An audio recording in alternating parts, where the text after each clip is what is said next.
A lot has happened this week, but here to discuss in more detail some of these top stories is Zeal Akaraiwe, CEO Graham Black Advisory, a risk management expert with over 20 years experience in the financial services sector in Lagos, London and Lusaka. Zeal, great to see you and compliments of the season. Compliments of the season. Thanks for joining us. So, the CBN has backtracked on its withdrawal limits. I mean, we've seen this policy that was introduced around redesigning the Naira, and of course the withdrawal limits followed after that.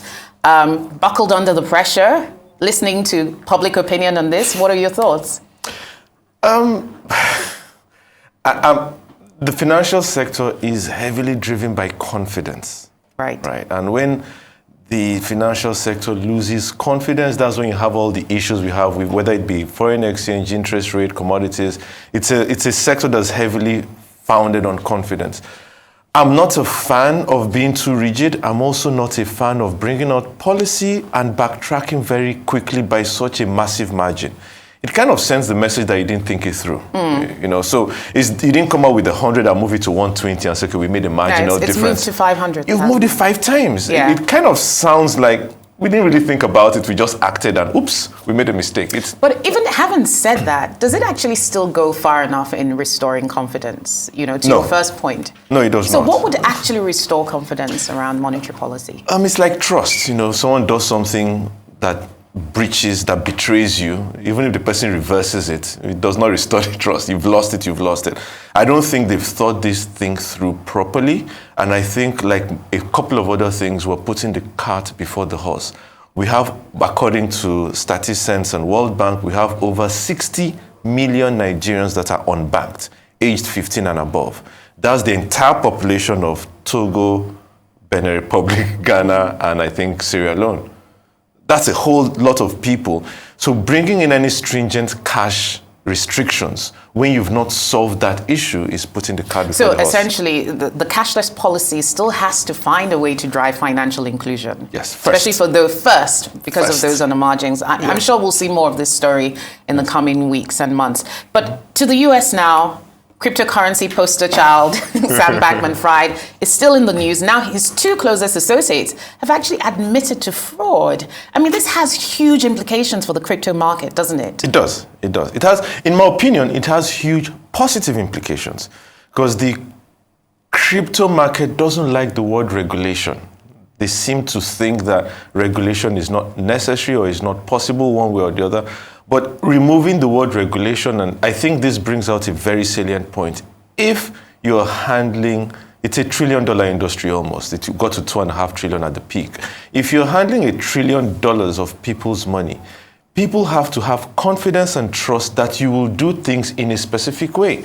The question is, who makes sure you do that? So I think this opens up that opportunity for everyone to have a discussion and say, how do we ensure that these crypto exchanges and market behave in the way they've promised to behave and in the way they ought to behave? Well, you know, that's an interesting point because you could also argue that regulation will impact prices and market sentiment for cryptocurrency and see people exiting their investments or holdings in crypto. So regulation is actually really a double-edged sword, isn't it? Yes, it is. But I think anybody who's deliberately running from regulation, you're better off gone. Yeah.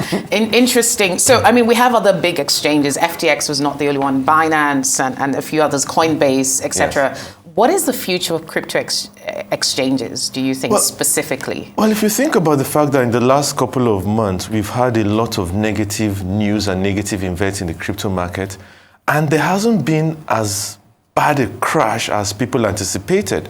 It kind of seems like, I'm not saying it is, but it seems like all these things, the people that are still there understand the risks, have no issues with the risk, and are willing to stay. So I won't say this is the bottom, but it does seem like if FTX can go down, we saw what happened to, what's this coin, a few weeks ago, that went to zero. And yet, the market is still at over 900 billion. I think the people there are saying, we understand this risk and we're willing to take them. Okay, it must be said, you know, the capitalization started at 2 trillion, we're at 900 billion. So quite a massive fall for any market. But still, people are still investing. So similar there is for some Tesla. level of confidence. Similar for? For Tesla. For Tesla. Well, we could talk about it all day. Now, the US, Donald Trump's tax returns are finally going to be released. Yes. This saga has been dragging on pretty much since he left office. Will this put an end to some of the public clamor for him to be prosecuted, the transparency that eluded us or the American public over the last few years is now finally being brought to the table. Yes, I am really excited about this. To be honest, not so much for America. America is America. But in America, there is a fiduciary responsibility of government to its citizens that's premised on the citizens paying tax. So tax is a very big thing for them. There is no law that says to run for president, you must produce your tax and all of that, but there's been a practice of it, and it's been respected by all the previous presidents except Trump. Now, what they've done is to say, look, there's no law saying this, but there is that implied responsibility of a citizen to pay his taxes. So if you're vying for the highest office in the land, you should have no issues demonstrating that you've been compliant with the laws. So show us your tax returns. And he says no. So what they're doing is saying to people and anybody vying for office that even though there is no law compelling you, we expect you to comply with the laws. So if you ever want to come for this office, make sure all your paperwork is in order. Why I'm excited about it is that it's something we here ought to emulate. There is no law that says release your health records. There is no law that says release your past financial records. No law that says bring out evidence that you administrated properly. But it is an expectation that if you're vying for the highest office in the land, you must have been complying with the laws, you must be fit, and you must be transparent. Yes, indeed. And, the report actually says that the returns will be partially redacted. Do you think that is perhaps sending mixed signals? Let's see what they release. Really? Let's see what they redact. And of course, there's a politicization. The US just released passed a major spending bill. So obviously, very interesting economic times for the US. But there's this story I want us to come back to. Nigeria's CBN has been in the spotlight a lot. And there was a report during the week that a judge stayed an action by the DSS, Department for State Security Services, from arresting the CBN governor. What exactly is going on there? I don't know what exactly is going on there, but I imagine it should, as a Nigerian citizen, I must have the highest respect for the DSS. As a Nigerian citizen, I just have to. If I don't, I'm finished. But what I think is that either way, they've sent a signal that we need to urgently respond to. So the DSS has accused the CBN governor of financing terrorism one way or the other. And that's a major, major accusation. It's one of two things, right? DSS is right or DSS is wrong.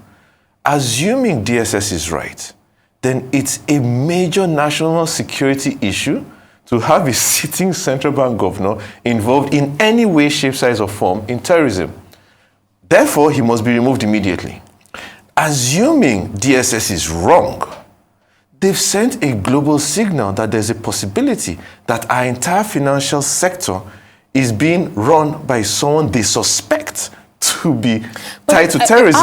I mean, this move by the DSS has huge implications for investor confidence. So, I mean, is Nigeria really going to recover from this? Because if you see what has been happening with regards to the whole issue around currency redesigning, some of the challenges around monetary policy making, and fears about rising inflation, interest rates, consumer confidence, investor confidence, is this the type of publicity we really need right now? It's not the type of publicity we need at all, but if they have a case or they have reason to believe that he's linked with terrorism, I think that's a bigger issue than the perception of it. Now, I would expect such a thing, and his reaction subsequently does not help with confidence. Leaving the country, refusing to answer to the National Assembly and saying on health grounds, that sounds like you're running. And it's not good for the economy, it's not good for the country. A few months into an election, a few weeks after a new cash policy that people think is politically motivated, the DSS does this. There's the timing of it. I was going to say, Zeal, please give us something positive to work with. We just have concerning DSS and CBN. Well, generally, the Nigerian economy. No, the Nigerian economy has got to, in my opinion, one of the best potentials we can have. The issue is we keep taking the wrong steps, but it tells me that our issues are so small. We've had them for a long time, so we think they're complicated. They're not really complicated. They're just long-lasting. And it's going to be very easy to reverse a lot of them once we have the ideas to do them and get them done. Thank you. Fantastic speaking with you, Zeal. Thanks for Thank you, your Rolake. very, very fascinating perspectives.